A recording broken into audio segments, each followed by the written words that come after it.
Hello friends, आज हम NCERT geography का क्लास 8 का जो है चैप्टर 2 करेंगे। इसका चैप्टर 1 हम पहले कर चुके हैं। आज हम इसका चैप्टर 2 करेंगे जिसका नाम है भूमि, मृदा, जल, प्राकृतिक वनस्पति और वन्यजीव संसाधन।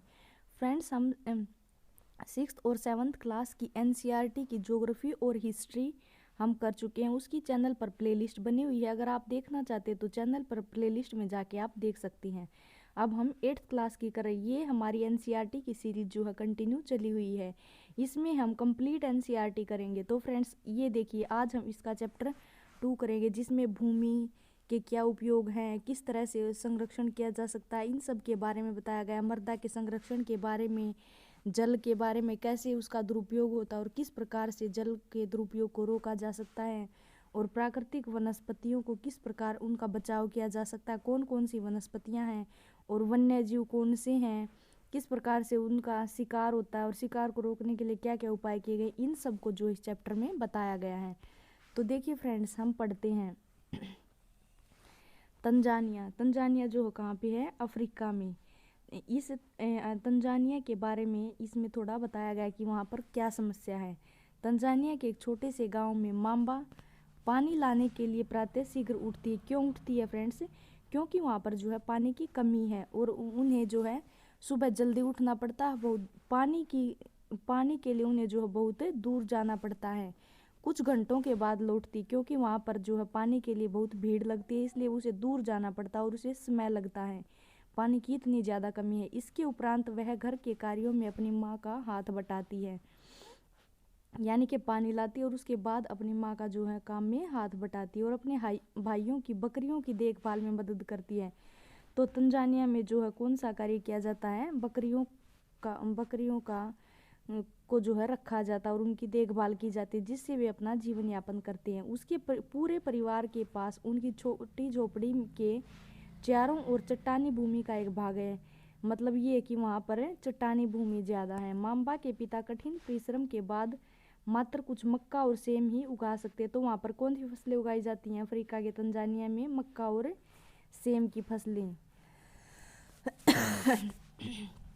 फिर भी यह उनके परिवार के साल भर के खाने के लिए पर्याप्त नहीं, यानी कि इतनी कठिन परिश्रम के बाद भी उनके परिवार के लिए साल भर का खाना भी जो है एकत्र नहीं हो पाता है। वो इतनी मेहनत करते हैं, बकरियों को पालते हैं, मक्का और सेम की खेती करते हैं। तो ये जो है वहाँ का व्यवसाय है। पीटर न्यूजीलैंड, अब यहाँ पर अफ्रीका के बारे में बताया गया था और यहाँ पर न्यूजीलैंड के बारे में बताया गया कि न्यूजीलैंड के मध्यवर्ती भाग में जो है भेड़ों का पालन किया जाता है, जहाँ उनका परिवार ऊन प्रकरण का कारखाना चलाता है। तो भेड़ पाली जाती है, भेड़ों से जो है ऊन मिलती है और वहाँ पर जो है ऊनों के प्रक्रमण का कार्य किया जाता है कारखाने में। प्रतिदिन जब पीटर स्कूल से लौटता है तो वह अपने चाचा को कुछ भेड़ों की देखभाल करते हुए देखता है, यानी कि वहाँ पर भेड़ों की देखभाल की जाती है ताकि फिर उनसे ऊन प्राप्त की जा सके।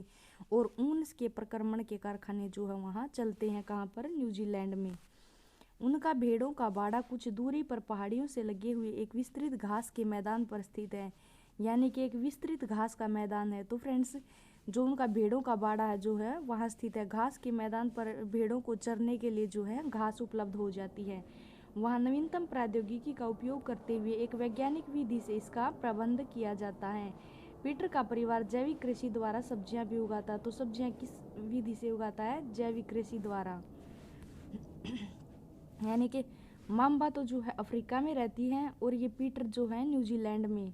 अफ्रीका में जो वो बकरियां पालते हैं, मक्का जैसी फसलें उगाते हैं, और न्यूजीलैंड में जो है भेड़ों को पालते हैं और ऊन का कार्य वहाँ पर किया जाता है। ऊन के कारखाने लगे हुए हैं और वहाँ पर वैज्ञानिक विधि से जो है न्यूजीलैंड में कृषि भी की जाती है। तो ये इन दोनों को अलग अलग क्षेत्रों से संबंधित करके वहाँ की जलवायु और वहाँ के रहन सहन के बारे में बताया गया है। ये विश्व के दो विभिन्न स्थानों में रहते हैं। उनके जीवन व्यतीत करने में बहुत अंतर है। अंतर क्यों है फ्रेंड्स? क्योंकि वहाँ की जलवायु में अंतर होने के कारण उनके रहन सहन में भी अंतर है। यह विभिन्नता भूमि की गुणवत्ता, यह विभिन्नता क्यों है? भूमि की गुणवत्ता के कारण है, मृदा के कारण है, जल के कारण है, प्राकृतिक वनस्पति के कारण है, प्राणियों और प्रौद्योगिकी के उपयोग की भिन्नता के कारण है। तो विभिन्न स्थानों पर भिन्नता क्यों पाई जाती है?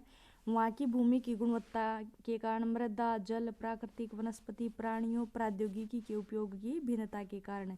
इन स्थानों का एक दूसरे से भिन्न होने का कारण इस प्रकार के संसाधनों की उपलब्धता है। देखिए, अब हम ये पढ़ते हैं।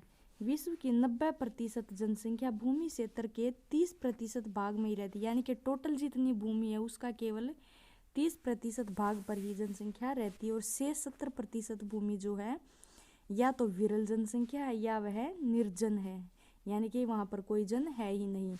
तो विश्व की 90% जनसंख्या जो है 30% भूमि पर रहती है, और 70% जो है या तो बहुत ही कम जनसंख्या वहाँ पर या कोई भी जनसंख्या नहीं है।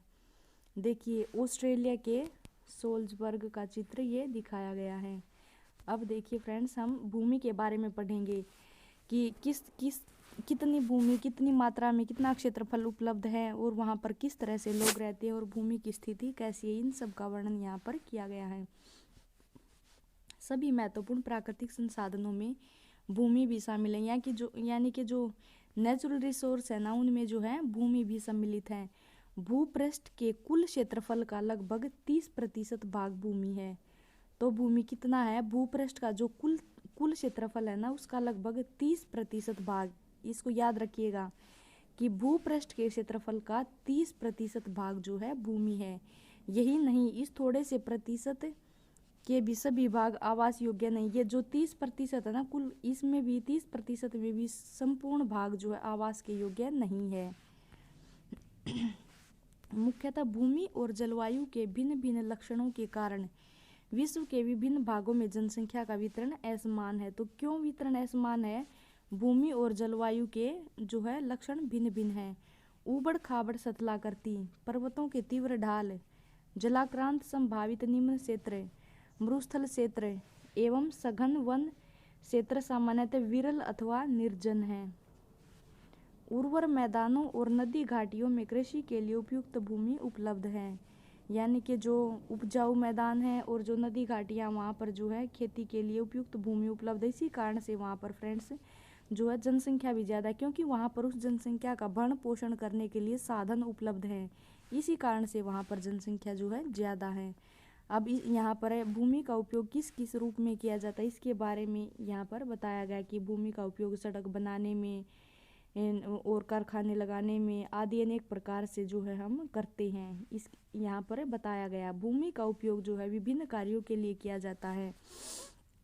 तो जैसे भूमि का उपयोग जो है कृषि करने के लिए किया जाता है, वानिकी के लिए किया जाता है, खनन के लिए किया जाता है, सड़कों के लिए, उद्योगों की स्थापना के लिए, साधारणतः इसे भूमि उपयोग कहते हैं। तो भूमि का जिन तरीकों से हम उपयोग करते हैं उन्हें जो है भूमि उपयोग कहते हैं। क्या आप माम्बा और पीटर के परिवारों में भूमि उपयोग के विभिन्न तरीकों की सूची बना सकते हैं?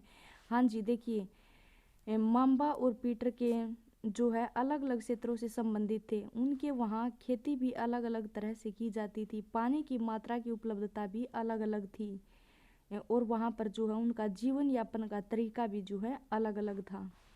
भूमि का उपयोग भौतिक कारकों द्वारा निर्धारित किया जाता है। तो भूमि का उपयोग कैसे निर्धारित होता है? भौतिक कारकों के द्वारा, जैसे सतलाकृति वहाँ की कैसी है, मृदा कैसी है, जलवायु कैसी है, खनिज और जल की उपलब्धता किस तरह की है, इससे जो है भूमि का उपयोग निर्धारित किया जाता है। मानवीय कारक जैसे जनसंख्या और प्रौद्योगिकी भी भूमि का उपयोग प्रतिरूप के महत्वपूर्ण निर्धारक हैं, यानी कि वहाँ पर जनसंख्या कितनी और उस जनसंख्या को जो है प्रौद्योगिकी की नॉलेज कितनी है, उसी तरह से भूमि का उपयोग निर्धारित होता है।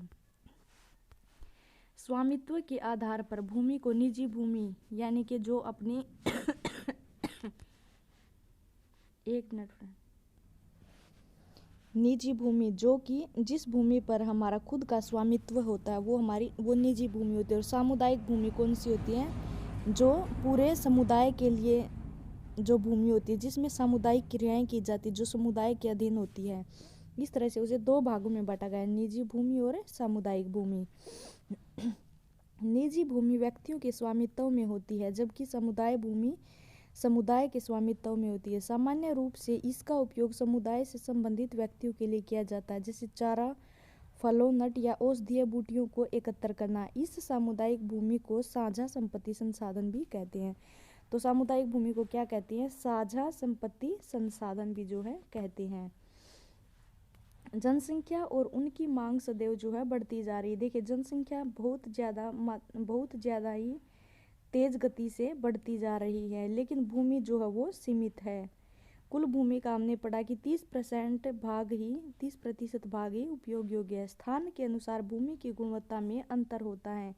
लोगों ने सामुदायिक भूमि पर व्यापारिक क्षेत्र बनाने, नगरीय क्षेत्रों में घर बनाने और ग्रामीण क्षेत्रों में कृषि योग्य भूमि का विस्तार करने के लिए अनाधिकृत हस्तक्षेप करना शुरू कर दिया है। आज भूमि का उपयोग प्रतिरूप में व्यापक परिवर्तन हमारे समाज में सांस्कृतिक परिवर्तनों को दर्शाते हैं। वर्तमान में कृषि और निर्माण संबंधी गतिविधियों के प्रसार के कारण निम्नीकरण, भूस्खलन, मृदा अपरदन, मरुस्थलीकरण पर्यावरण के लिए जो है खतरा है। निम्नीकरण के कारण, भूस्खलन के कारण, मृदा अपरदन के कारण, मरुस्थलीकरण के कारण जो है भूमि की मात्रा कम होती जा रही है। इस कारण से वो हमारे लिए खतरा है। देखिए इसमें इस चित्र में दिखाया, मैं आपको छोटा करके दिखाती हूँ। इन चित्रों में देखिए भूमि का पहले उपयोग कैसे होता था और